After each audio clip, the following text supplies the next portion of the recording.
대한민국 중심 채널 KBS 1라디오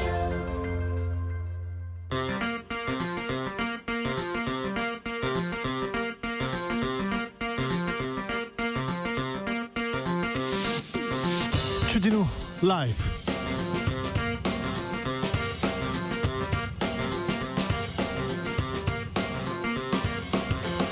(2020년 6월 25일) 목요일입니다. 안녕하십니까, 주진우입니다. 6.25 70주년을 맞았습니다. 한미 국방장관은 공동성명에서 힘들게 이룩한 평화를 지켜가겠다, 이렇게 말했습니다. 북한은 오늘자 노동신문에서 정전은 평화가 아니다라는 메시지를 냈습니다. 힘들게 이룩한 평화를 지켜내고 정전에서 평화로 가는 길은 무엇일까요? 김홍걸 민주당 의원과 함께 풀어보겠습니다. 주호영 통합당 원내대표가 산에서 내려와서 처음 던진 말이 야당 없이 마음껏 해보라, 이거였습니다. 정말 산 넘어 산입니다. 김태년 민주당 원내대표는 묘수 찾다가 꼼수 든 일 없길 바란다고 경고했습니다.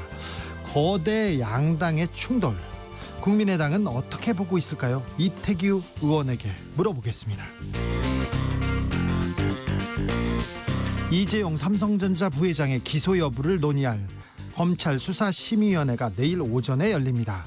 검찰은 승계를 위한 조직적 범죄다, 죄질이 매우 나쁘다라는 입장입니다. 반면 삼성은 적법 절차를 지킨 합병이다, 검찰이 무리한 수사를 했다고 합니다. 여러분은 어떻게 생각하십니까? 주 라이브 수사심의위원회, 저희가 하루 먼저 열어보겠습니다.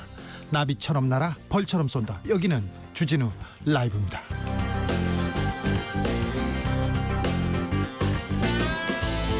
오늘도 자중자애, 겸손하고 진정성 있게 여러분과 함께 하겠습니다. 주 라이브 수사심의위원회 지금부터 시작합니다.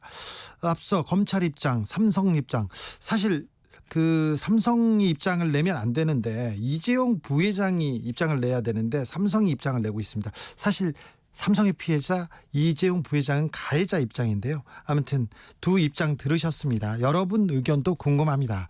이재용 부회장의 기소 여부 어떻게 해야 맞는 걸까요? 내일 검찰 수사심의위원회 결과 나오기 전에 우리 청취자 여러분 의견 먼저 들어보도록 하겠습니다. 샵 9730, 짧은 문자는 50원, 긴 문자는 100원입니다. 콩으로 보내시면 무료입니다. 사연 보내주시면 선물로 보답하겠습니다. 그럼 시작하겠습니다. 시끄러운 세상, 더 시끄러운 정치, 풀리지 않는 갈등, 꼬이는 일상, 답답하신가요? 저에게 오십시오. 주 기자가 여러분의 답답한 속을 뚫어드립니다. KBS 1라디오 주진우 라이브.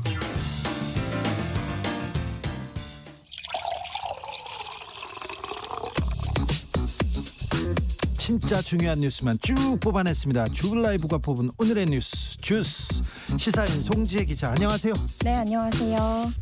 코로나 상황 볼까요? 어제 하루 발생한 신규 확진자가 28명입니다. 28입니다. 예, 50명대에서 드디어 좀 내려왔는데요.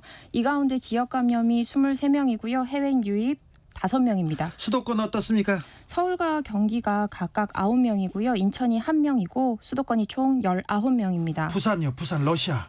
러시아 국적의 선박에서 17명의 집단 확진이 되면서 해외 유입 확진자가 하루 30명까지 늘어났었잖아요. 어제는 드디어 5명으로 좀 줄었습니다. 걱정이었는데 아직은 집단 발병으로 이어지진 않았습니다.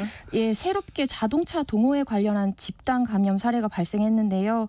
지난 15일에 여의도 한강공원 주차장에서 자동차 동호회 회원들이 모였습니다. 이 가운데 5명이 확진 판정 받았습니다. 그러네요.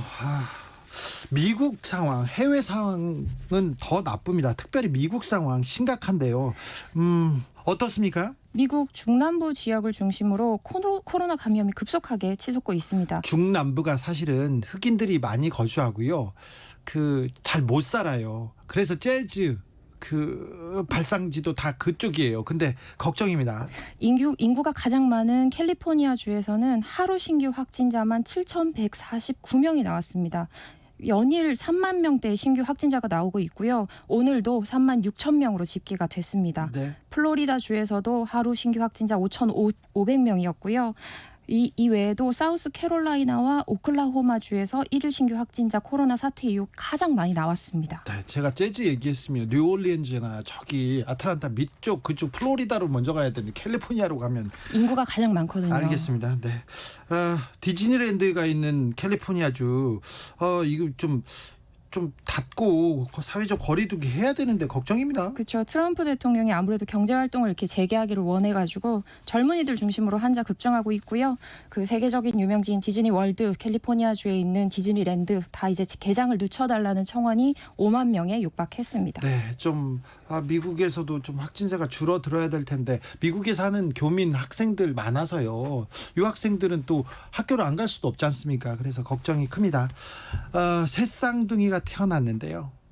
태어나자마자 코로나 확진 판정을 받았습니다. 다행히 부모는 음성 판정을 받았는데요. 좀 전례 없는 사례예요. 멕시코 산 루이스 포토시에서 발생한 일인데요. 지난 17일에 제왕절개로 태어난 새 쌍둥이가 모두 코로나19 검사에서 양성 판정 받았습니다. 산모는 임신 7개월 반 만에 조산을 했는데요. 보건당국은 신생아들이 태어난 직후에 동시에 감염될 확률이 낮다고 이렇게 보고 있습니다. 예. 그런데 여기에다가 산모랑 남편도 모두 음성이 나온 거예요. 네. 새 쌍둥이의 감염 경로가 그러니까 불투명한 상황입니다. 이건 뭘까요? 이건 전례가 없고요. 그래서 감염 경로에 대해서 어쨌건 조사하고 있습니다. 코로나가 변이가 있어서 굉장히 의료계에서 우려하는데 조만간 이 검사 결과에 대해서도 좀 명확한 내용이 나왔으면 좋겠습니다. 주호영 원내대표가 복귀했습니다. 서울로 왔습니다. 그런데 뜻을 굽히지 않고 있습니다. 원 구성은 여전히 안개 속입니다.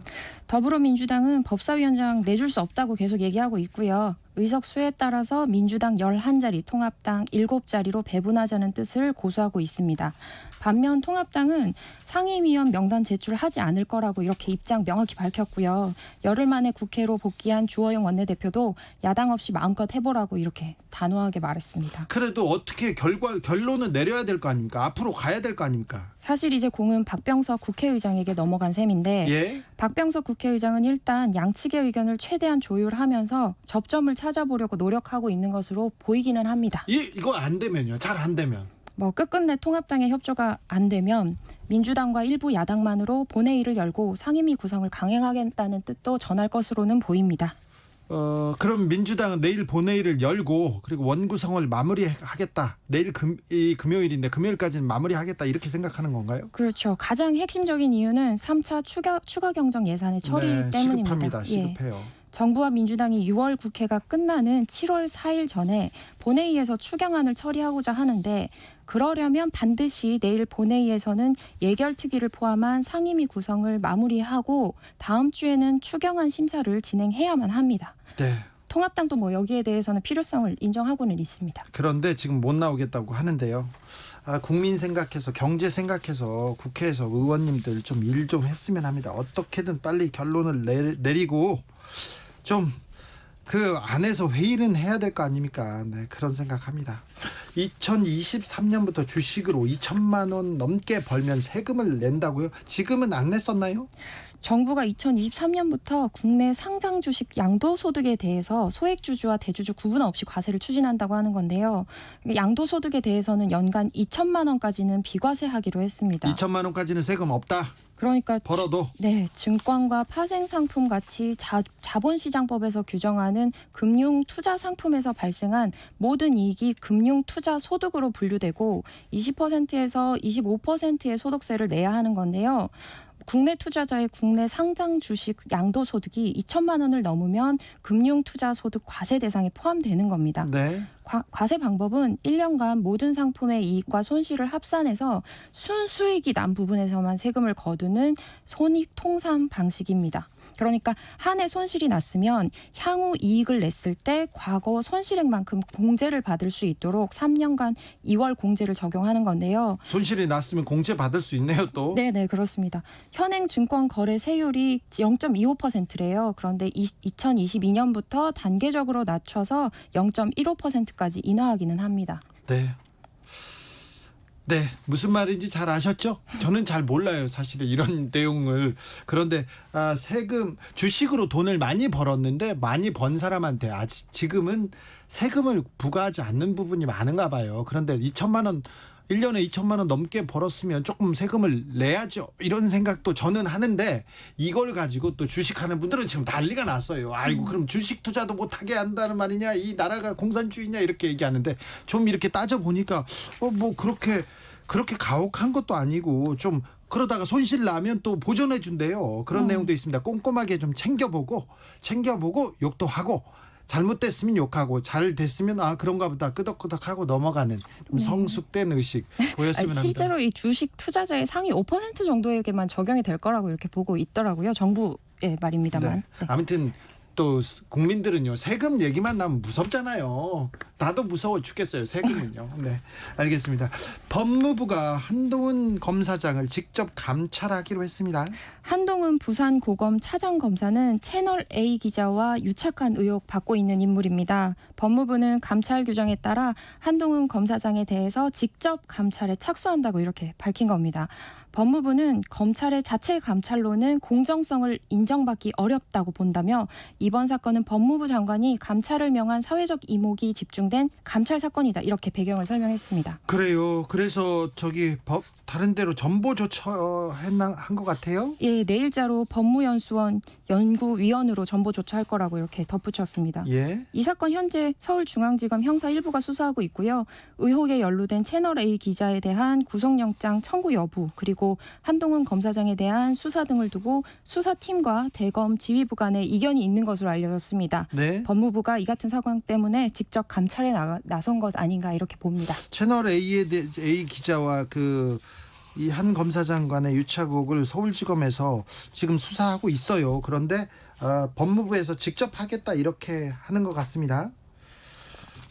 지켜보죠. 네, 채널A 기자의 이아무개 기자의 대리인이 주진우 변호사더라고요. 그래서 같은 분인 줄 착각하는 분들 많지 않을까? 아니요, 그렇지는 않고요. 그분은 박근혜 청와대에서 있었어요. 우병우 민정수석이 총회하는 부하였습니다. 총회하는 부하였는데 굉장히 뭐라고 해야 되나요?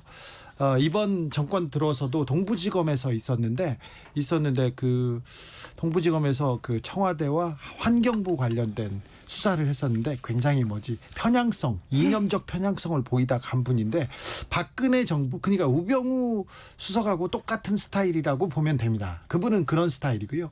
저는 이런 스타일이고요. 네. 다른 주진우입니다. 네, 이름이 그러네요. 6.25 전쟁 오늘 70주년입니다. 북한이 조용합니다. 어제에 이어서 오늘도 잠잠합니다. 북한 주민들이 보는 노동신문에도 그리고 조선중앙방송에서도 우리 정부 관련한 비판 기사가 없었는데요. 다만 이제 전쟁 발발의 책임은 미국에 있다, 이런 통상적인 수준의 보도는 했습니다. 예. 어제 정경도 국방부 장관의 발언에 대해서는 이렇게 거칠게 비난한 게 있었어요. 예. 발언이 그런 나쁜 건 아닙니다. 현재 북한에서 대남 군사 행동을 보류한다는데 보류가 아니라 완전히 철회해야 한다 이런 내용이었는데요. 네. 북한 김영철 노동당 중앙위원회 부위원장이 정경도 장관의 발언에 대해서 유감을 표명하고 자중만이 위기 극복의 열쇠라고 경고했습니다. 네. 보류가 재고가 될 때는 아주 재미없어질 것이다, 이런 발언도 했는데, 재고가 될 때는 재미없어진다, 라임을 맞추셔가지고 또 얘기했는데, 근데 6.25면 전쟁이었는데 북에서 낸 메시지가 점잖습니다. 그리고 이분들도 평화를 바라고 있구나, 이런 생각, 내심 평화를 바라고 있다는 생각을 좀 합니다. 그러니까 지금은 냉정해져야 될 것 같아요. 서로 좀 지켜보고 정말 네, 남측 당국이 향후 태도와 행동에 따라 남북 관계 전망을 점쳐볼 수 있을 것이다, 이렇게 말했는데 네. 남북 관계의 여지를 남긴 거예요. 그러니까요. 북한이 좀 의지를 표현하고 있다, 저는 이렇게 해석합니다. 그러니까 좀 지켜보자고요. 한국인 선원 5명이 아프리카 베냉 앞에서 피랍됐어요. 현지 시각입니다. 어제 오후 3시 40분이었는데요. 서부 아프리카 베냉공화국 남방 111km 해상에서 참치잡이 조업 중이던 어선이 괴한들의 공격을 받았고요. 여기에는 한국인 선원 5명이 포함됐습니다. 예. 피랍됐고요. 이 배는 994톤급으로 가나 국적의 참치 어선입니다. 당시 승선원이 30명 정도 있었는데 한국인 선원 5명과 가나인 1명이 피랍된 것으로 외교부가 확인했고요. 현재까지는 사실 안전 여부는 확인되지 않고 있습니다. 이 지역에서 지금 그 피랍된 해적들한테 피랍되는 일이 계속 발생하고 있습니다. 기니만 인근에서만 계속 이어지고 있는데 올해만 벌써 7차례에 달한다고 합니다. 7차례요. 한국인이 피랍된 사례는 2018년 3월에도 있었는데 네. 올해 역시 마찬가지로 있었습니다. 올해는 5월 3일에 37일 만에 석방된 사례가 있었고요. 예. 이 해적이 증가하고 있는데 아무래도 이곳 정세가 불안해지고 있어서 금품을 노린 납치가 많아지는 것 아닌가 이렇게 추정됩니다. 제가 그 해적들을 잡는 그 훈련이 있어서 그걸 취재 간 적이 있었어요. 배 타고. 그런데 어디로 가셨나요? 그때는 말라카 해협이었어요. 말레이시아, 인도네시아 사이에 해적이 있습니다. 그러면 해적들이 출몰해서 이렇게 약탈을 해가곤 했는데 아프리카 지역에서 이 지역이 지금 굉장히 경제적으로 어려워서 해적이 증가하고 있답니다. 그래서 해적이 계속 출몰하고 있어서 이거 좀 멀고 어렵겠지만 여기에 대한 좀 대비책은 좀 마련해야 되는 것 같아요. 좀 그렇습니다. 안타깝습니다. 빨리 안전하게 이분들 돌아와야 될 텐데 걱정입니다. 전두환 씨가 연희동 자택을 기부 체납한다고 했었는데 그리고는 기부 체납한다고 했었어요. 근데 이후에 그냥 그 외면하고 있죠. 모르쇠로 일관하고 있죠. 전두환 씨 지금 추징금 미납이 1,030억 원에 이릅니다. 장남 전재국 씨가 2013년에 서울 연희동 자택을 기부 체납하는 방식으로 추징금 환수에 적극 협조하겠다고 이렇게 밝힌 적이 있잖아요. 그때 2013년에는요. 전두환 씨가 부정축제로 그 재산을 쌓아놓고 돈을 쓰고 다니는 게 좀 그 발각돼서 국민적 비난이 있었거든요. 그때는 우리가 잘못했다고 하고 뭐 세금도 내겠다, 기부 체납하겠다고 했어요. 딱 그때까지만 그랬어요.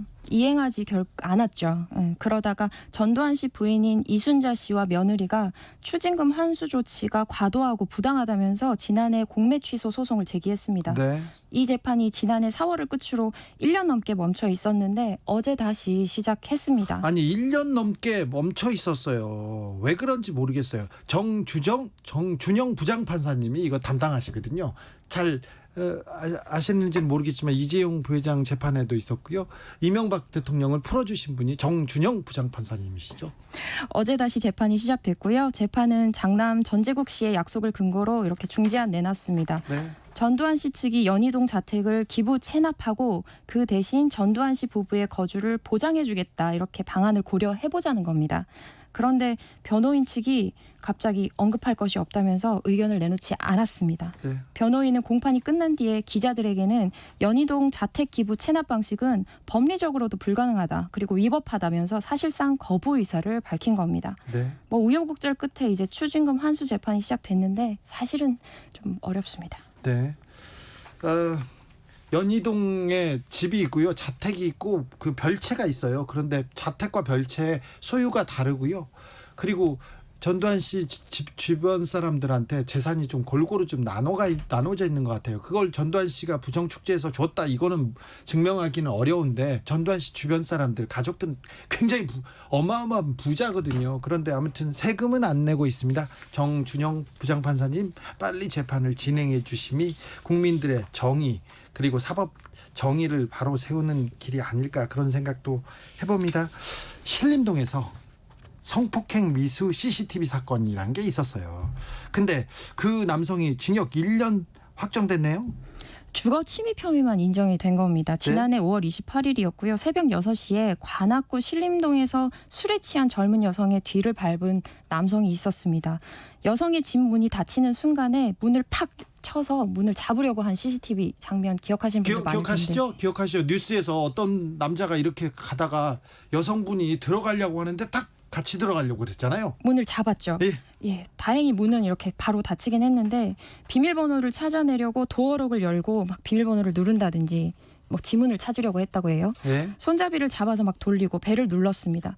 이 남성은 수사기관에 자진 출석했고요. 그리고 주거 침입 사실을 인정했습니다. 네. 검사는 주거 침입 및 강간미수 혐의로 재판에 넘겼는데 이 사건에서는 강간 또는 강제추행 혐의를 인정할 수 있을지가 핵심 쟁점이었어요. 예. 검찰은 피고인 행위는 강간죄에서 말하는 폭행 또는 협박에 해당하고 따라서 강간범죄에 관한 실행의 착수가 있었다 이렇게 봐야 한다면서 징역 5년을 구형했어요. 구형했는데 재판부는 받아들이지 않았고요.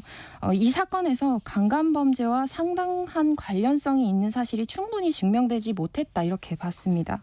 강간미수로 공소 제기된 사안에서 피고인의 강간 고의를 인정하기 위해서는 피해자의 성적 자기 결정권에 대한 직접적이고 또 구체적인 위협이 있어야 되는데 이 사건에서는 그러한 증명이 부족했다고 본 겁니다. 징역 1년이었습니다. 유치원생들이 99명이나 식중독 의심 증상을 보였습니다. 경기도 안산에 있는 한 유치원에서 일어난 일입니다. 지난 18일부터 휴원에 들어갔어요. 유치원들이 단체로 식중독의 일종인 장출혈성 대장균 감염병에 걸린 겁니다. 원인이 뭡니까? 184명 가운데 구토, 설사, 혈변 같은 식중독 의심 증상이 보이는데 99명에 이르거든요.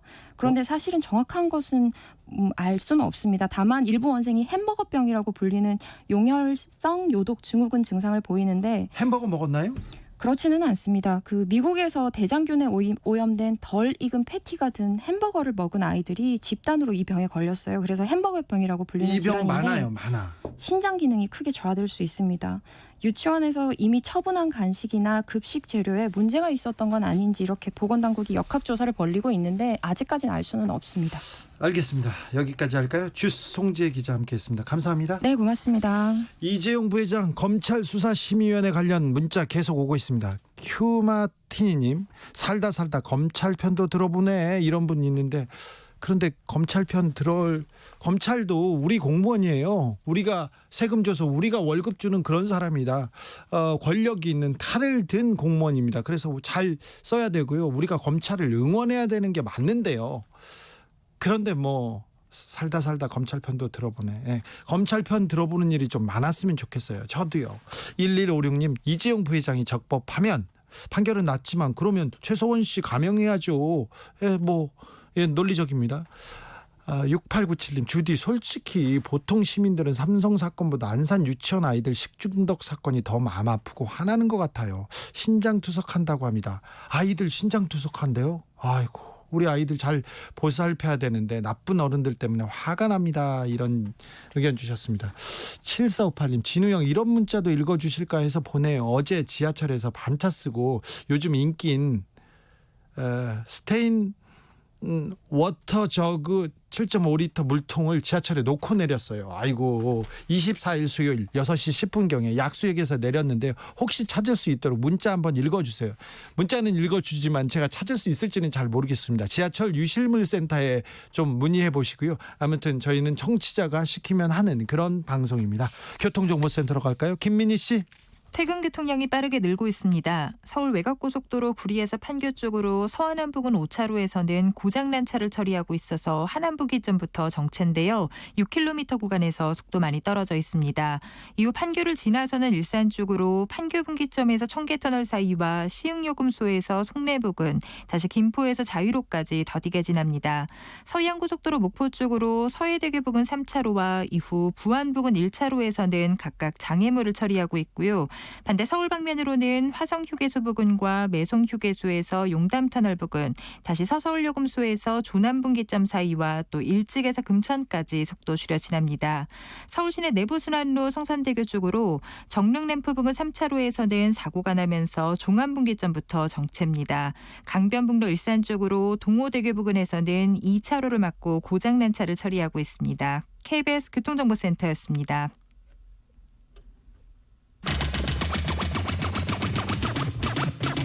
주진우 라이브.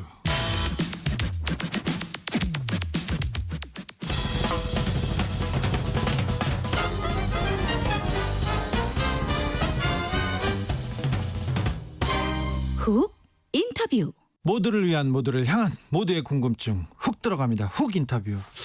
문재인 정부 들어 차곡차곡 쌓아왔던 노력들 4.27 판문점 선언 9.19 평양 공동선언 힘들게 이룩한 모아온 평화를 되돌릴 수는 없습니다. 위기를 기회로 심기일전에서 북한과의 관계 다시 개선해야 됩니다.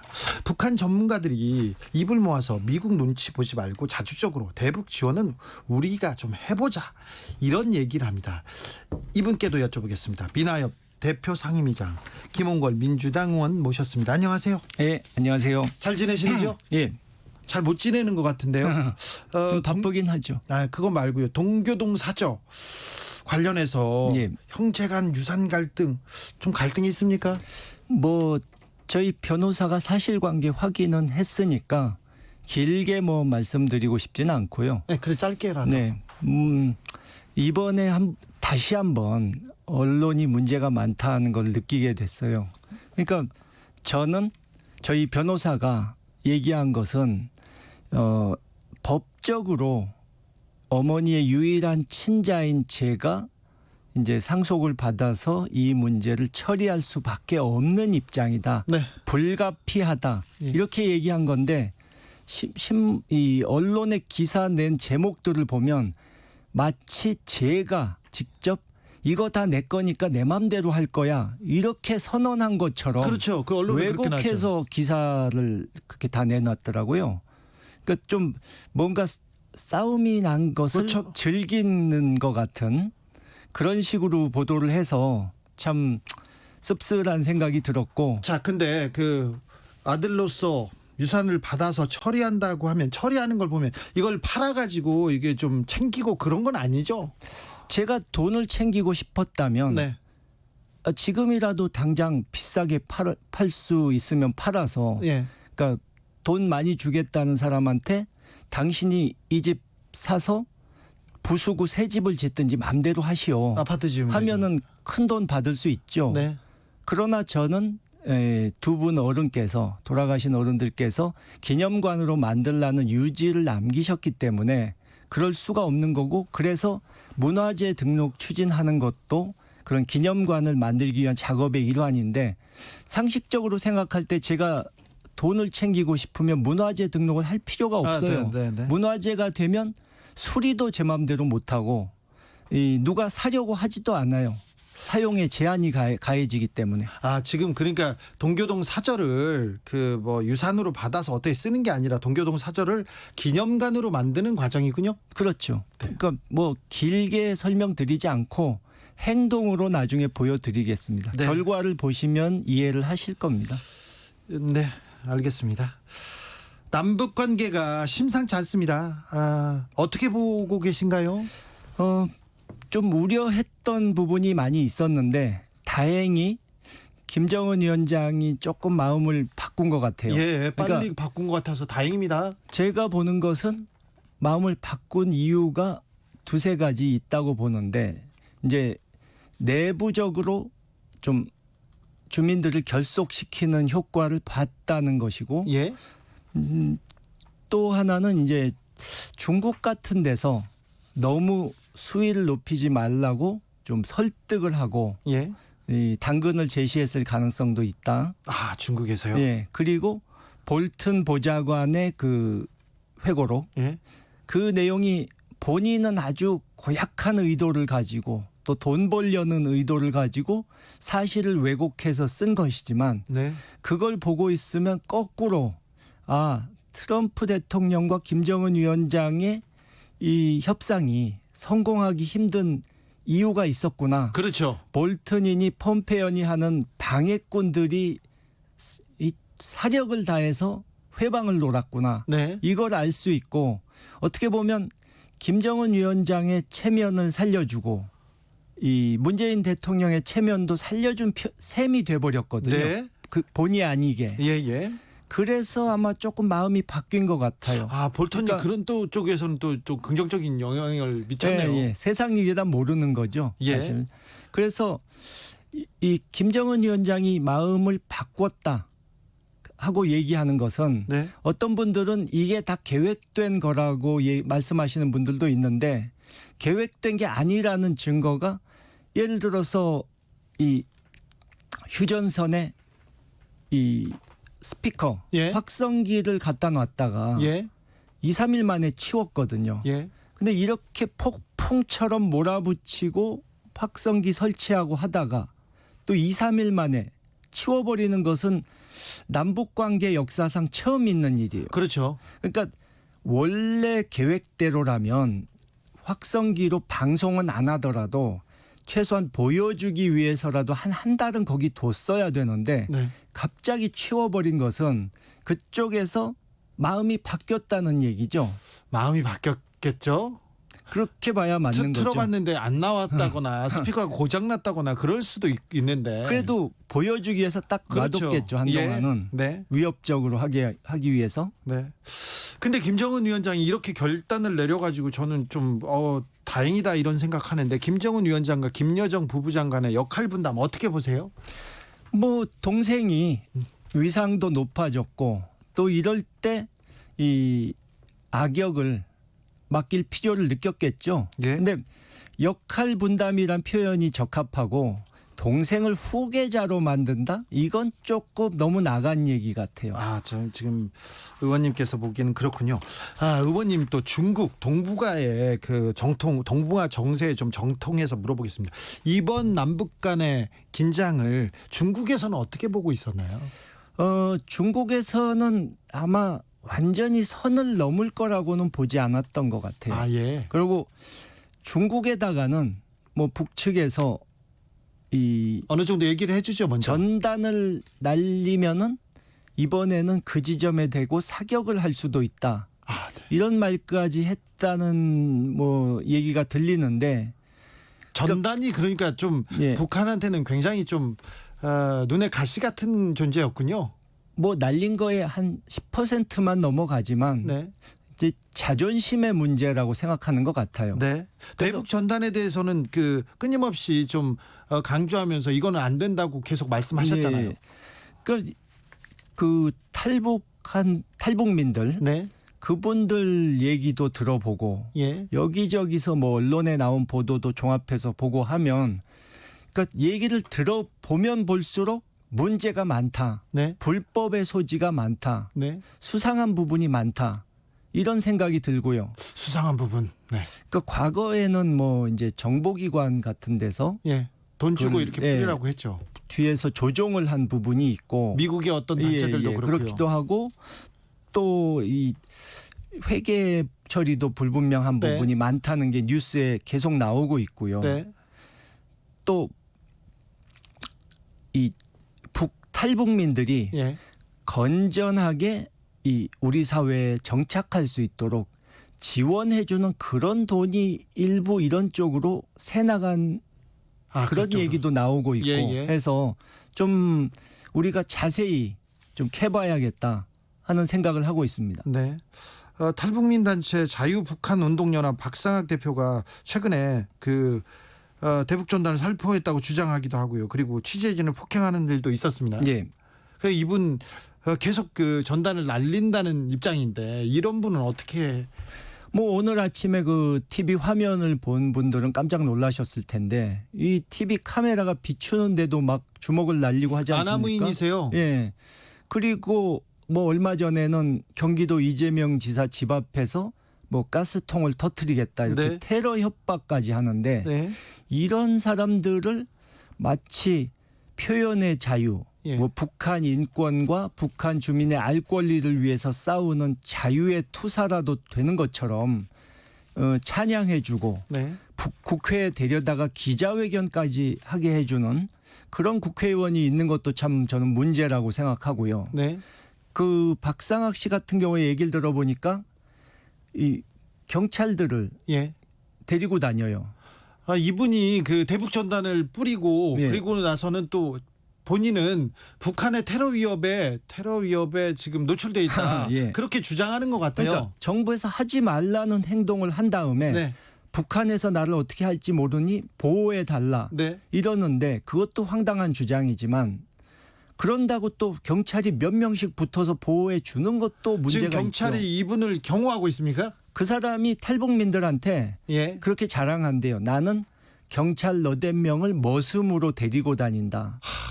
근데 여러분 다 아시는 거지만 일반 우리 국민들이 이 어떤 스토킹이라든가 협박에 시달리는 분들 경우에 예.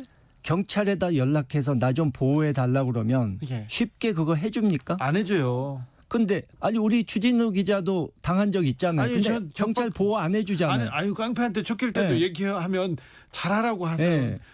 한두 명 정도는 할 수 있지 않냐고 이렇게 네. 물어보는 사람들. 근데 왜 이런 사람들은 보호해 주냐 이거죠. 아 이거 좀 말이 안 된다 이런 생각도 해봅니다. 아이고.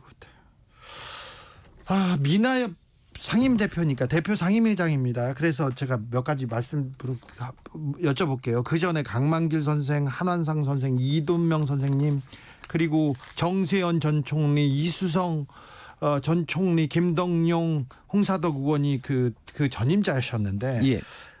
남북 민하엽이 우리 민족끼리 화해 협력하자. 그래서 북한을 돕자 이런 예. 그 얘기를 많이 하시는 그런 단체잖아요. 예, 그렇습니다. 정부에서 자 대북 제재가 있기 때문에 잘 못 도와준다고 했을 때 그래도 우리끼리라도 도와야 된다고 계속 얘기를 하셨을 거 아니에요. 예. 그랬죠. 근데 잘 안 됐습니까? 도와주는 게 쉽지 않았습니까? 뭐 조금씩은 하고 있는데요. 보니까 이 통일부라든가 네. 이 정부에서 이 정부 간의 교류가 안 될 때는 예. 민간이라도 적극 활용해서 뭔가 돌파구를 뚫어야겠다 하는 그 의지가 좀 정부의 그 공무원들이 네. 타성에 젖어서 그런지 예. 좀 부족한 것 같아요. 뒤에서 계속 그래도 우리가 그 관이 못하면 우리라도 해야 된다고 네. 계속 주장하셨을 거 아닙니까? 그래서 계속 설득하셨을 예. 거 아니에요. 잘 안 되던가요? 뭐 아주 비협조적이었다 이렇게 말씀드리는 건 아니지만 네. 적극적으로 했다고 얘기하기도 어렵죠. 하노이 노딜 이후에 민간 교류 협력은 거의 어려웠습니까? 많이 어려워졌죠. 직접적인 교류가 힘들고 예. 우리가 다 해서 주는 거지만 형식은 중국에 있는 단체를 통하는 그러니까 북쪽에서는 이거 남쪽에서 받은 거 아니다. 예. 이렇게 말해야만 되는 그런 식으로 바뀌어가지고 어느 단체도 북쪽에 직접 뭘 전달하고 이런 건 못한 것으로 알고 있습니다. 아니 그 대북 전문가들이 뭐 정세현 전 장관도 그렇고 문정인 특보 그리고 이종석 전 장관이 저희 방송에 나와서 미국은 막고 있지만 그래도 우리끼리라도 할 수 있는 일은 네. 해야 된다. 자주적으로 물꼬를 터야 된다. 계속 얘기를 했는데 의원님도 민하엽 대표 상임위원장으로 이 주장을 계속 하셨을 거 아니에요. 안 되던가요? 뭐 문정인 특보 같은 분도 우리 입장에서 이 UN 제재에만 걸리지 않는 것이라면 한미 워킹 그룹에서 뭐라고 해도 해야 된다. 네. 이렇게 말씀을 하셨는데 네. 그래도 뭐 지금 못하고 있는 걸 보면 조금 관료들이 적극성을 띠지 못하고 있다. 그렇게 아쉬워하는 분들이 많죠. 통일부 장관이 김현철 통일부 장관이 사표를 쓰고 나갔습니다. 의원님께서는 외교 안보 라인 교체가 더 시급하다. 그리고 외교 안보 라인이 중심을 잡아야 된다는 말을 계속 강조하셨는데요. 네. 어찌 보시는지요? 통일부 장관 자리가 중요하긴 한데 네. 거기에 힘을 실어주지 않으면 의미가 없는 거고요. 누가 가든. 네. 외교 안보 라인 전체적으로 봤을 때 이제 과연 이분들이 좀 전에 말한 대로 적극성을 띠고 한반도 평화를 위해서 뭐 북한이든 미국이든 설득하는 노력을 했는지 그리고 대통령께 지금 상황의 심각성을 제대로 보도를 다 했는지 그 부분이 좀 의심스럽고 이거는 저뿐만 아니고 정치권이나 또 한반도 평화운동 하시는 분들 그 대통령을 지금 문재인 대통령을 돕고 그동안에 같이 함께 해오셨던 분들까지 다 걱정하는 부분입니다. 지금 국회에 들어가서 상임위에서 외통 예. 외통위하고 그리고 정보위하고 정보위에서 예. 국정원에 대북 관련된 정보 보고 받지 않습니까? 아직은 정보위 차원의 회의는 열린 적이 없죠. 그래도 와서 또 뭐 개별 보고는 받은 받았죠. 적이 있고요. 좀 어떻던가요? 글쎄요, 이거 뭐 다 말씀드릴 수는 없는데 네. 예, 그 동안에 이 관련 부처 또 정보 보고 다 받아봤지만 뭐 신통한 얘기가 없었어요. 언론에 나오는 거 이상 수준이 없고. 국정원의 예. 상황이 국정원의 수준이 별론가요? 아니면 말을 아직 안 하는 건가요?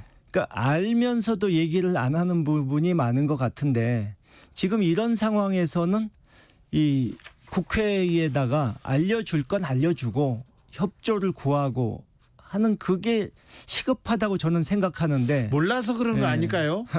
글쎄 어느 정도는 알고 있다고 봅니다. 네. 오늘 6.25 70주년인데요. 남북 관계 어떻게 평화로 가야 됩니까? 평화의 길은 어디서부터 풀어 나갈 수 있을까요?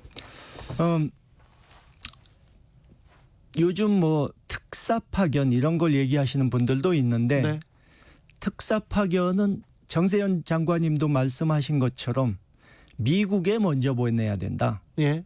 그러니까 우리가 미국을 움직여서 뭔가 긍정적인 변화를 가져올 수 있다는 걸 보여주지 못하면 북측으로서는 우리하고 만나봐야 뭐 성과가 나올 수 없다고 여길 테니까 네. 특사 파견 제안해봐야 의미가 없는 거죠. 네. 좀 안타깝네요. 약속의 서름이라고 해야 될지. 그렇죠. 네. 아무튼 남북 관계를 위해서도 그리고 그 국회 정상화를 위해서도 더 힘써 주십시오. 예, 오늘 뭐 시간 관계상 말씀 못 드린 부분은 예. 앞으로 제가 이제 유튜브 채널도 열었고 아니 여기 와서 얘기해요. 유튜브는 다른 데 가서 얘기하시고 저희 좀 더 방송이 자세히 앞으로 하겠다는 거죠. 알겠습니다. 예, 저희 여러 방송이- 가지로 온라인상으로 네. 이 많은 얘기를 할 것이니까 네. 그때 좀 와서 들어주시기 바랍니다. 제가 인터뷰 처음에 훅 들어갔는데 끝날 땐 또 의원님이 훅 들어오시네요. 홍보 좀 해야죠. 네, 홍보도 하시고요. 자주 오십시오. 예, 지금까지 김원걸 더불어민주당 의원이었습니다. 감사합니다. 예, 감사합니다.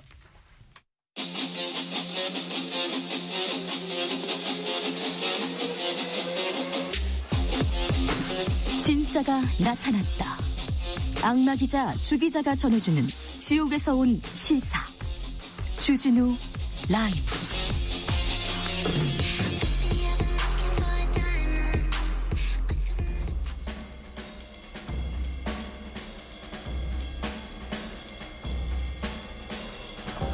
느낌 가는 대로 그냥 고른 뉴스 여의도 주필. 첫 번째 기사입니다. 전쟁으로 흑인들 쓸어 없애자 말한 미 경찰관 3명 해고. 뉴시스 기사입니다. 경찰 3명이 모여서요 흑인 여성들을 비하하는 말로 부르고 뭐 인종차별적인 욕설을 좀 했어요. 그리고 다 도살하고 쓸어버려야 된다 이런 얘기를 했고요. 참을 수가 없다 이런 얘기였어요. 인종차별적인 발언이 있었는데 이런 내용이 있었답니다. 그런데 왜 그랬어? 물어봤더니 연이은 시위 단속 때문에 스트레스 받아서 그랬어요. 잘못했어요. 이렇게 얘기했대요. 근데 이분들 해고됐습니다. 미국에서요. 잘 생각해 보세요.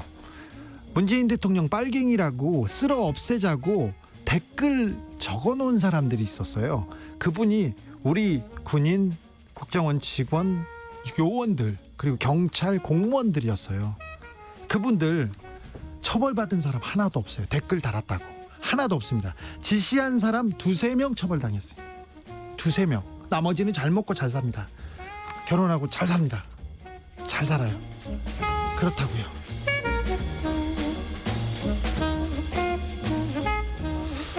마스크 빼돌리고 고기 파티, 공익요원이 쓴 공무원 비리 백태. 연합뉴스 기사입니다. 전주의 한 주민센터에서 이런 일이 있었대요. 그 공무원들, 주무관들이 선관위에 반납해야 할 손소독제와 마스크 빼돌려서 나눠 가졌습니다. 오후 5시부터 고기와 술을 먹었습니다.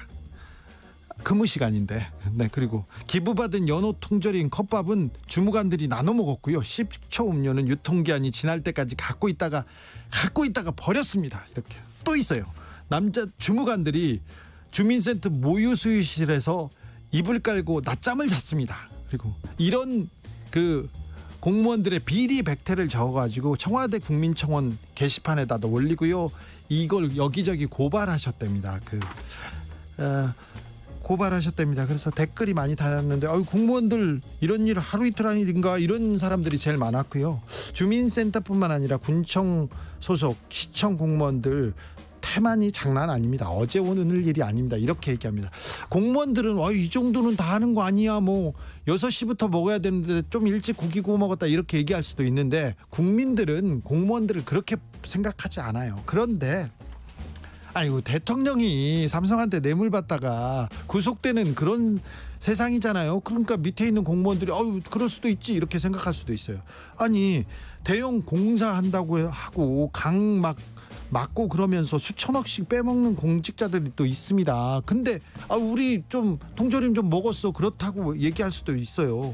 그리고 재벌 막 봐주다가 재벌로 간 간부들 있지 않습니까? 그런 고위공직자들을 보면 이런 말단 공무원들은 우리는 억울하네 그렇게 얘기할 수도 있다는 생각 조금 듭니다. 그런데 이제 시민들의 의식이 바뀌었기 때문에 이거 안 통해요.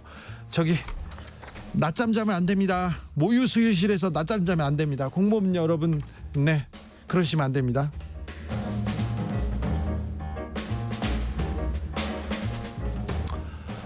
인간이 미안해 꼬리가 모두 잘려버린 참고래 사연입니다. 서울신문 기사인데요. 프랑스 바다에서 꼬리 일부가 잘린 참고래가 발견됐어요. 고래 꼬리가 이렇게 양쪽으로 이렇게 나눠 있어야 되는데 한쪽 꼬리가 없는 거예요. 이 고래는 선박의 프로펠러에 꼬리를 잃은 것으로 추정된답니다. 그런데 이탈리아 한 연구진이 이 고래 한 마리를 20년째 추적 관찰하고 있어요. 그런데 1972년에서 2001년 사이에 꼬리가 잘려서 죽은 참고래가 287마리랍니다. 그 이후에는 더 많았겠죠. 근데 고래 서식지에서 그냥 배들이 그냥 고래는 상관없이 막 빨리 지나가면 그 프로펠러에 이 고래 꼬리가 이렇게 잘린 것 같아요. 댓글에 미안해 고래야 이런 댓글들이 제일 많이 달려 있어요. 정말 인간으로서 미안하다. 정말 인간이 나쁜 것 같다. 이런 생각도 합니다. 우리 중국집에서 싹스핀 먹는 분들 있지 않습니까? 그런데 이 싹스핀을 얻으려고 상어를 잡자마자 지느러미를 자르고 상어는 바다로 그냥 버린답니다. 바다를 버린답니다. 상어야 미안해 몰랐어요 저도. 근데 그 영상을 보고 그 이후에는 먹지 말아야겠다 이런 생각합니다. 밍크고래라는 바다의 로또라고 불리지 않습니까? 그물에 걸린 것만 잡아다가 죽은 고래들만 갖다가 먹을 수 있는데 사실 그물에 걸리는 고래가 별로 없고요. 사실 작살로 잡아놓고 그물에 걸렸네 그렇게 해가지고 판답니다. 고래야 미안해.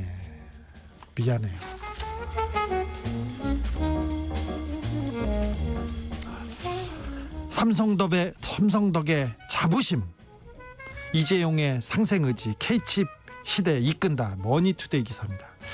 삼성덕에 자부심 생겼다고 이재용의 상생의지 때문에 그렇다고 이렇게 기사가 나왔어요. 내일 이재용 부회장 기소를 묻는 수사심의위원회가 열립니다. 그냥 그렇다고요.